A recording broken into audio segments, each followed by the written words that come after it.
আরে আরে এই দেখ তোর ছবি ছিঁড়ে ফেলেছি।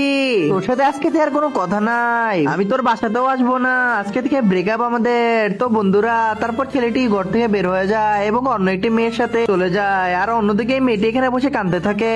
তারপর দেখা যায় ছেলেটি আর বন্ধুদের সাথে বসে বসে গেম খেলতে থাকে, তারপরে আবার পার্টিও করে, তার বন্ধুরা মিলে অনেক নাচানাচি করতে থাকে। অন্যদিকে মেয়েটি তার ছিঁড়া ছবিটাকে ডাস্টবিনের মধ্যে ফেলে দেয়, আর এখানে ছেলেটির ক্লাবে তার বন্ধুদের গার্লফ্রেন্ডরা এসে তার বন্ধুদেরকে নিয়ে চলে যায় বাসায় এবং তাকে কেউ নিতে আসে না। তা দেখে ছেলেটির অনেক কষ্ট লাগে। তারপর ছেলেটি দৌড়ে দৌড়ে তার গার্লফ্রেন্ডকে খুঁজতে খুঁজতে তার বাসার সামনে চলে আসে এবং যখন বাসার ভিতরে ঢুকে যা দেখতে পায় তা দেখে তোমরা চমকে যাবা। তার আগে বন্ধুরা, তুমি তোমার মাকে ভালোবাসে থাকলে ভিডিওতে লাইক সাবস্ক্রাইব করবা, আর যদি না করো তাহলে আমি বুঝবো যে তুমি তোমার মাকে ভালোবাসো না। আরে আরে ঘরের দরজা খোলা কেন? আরে কি?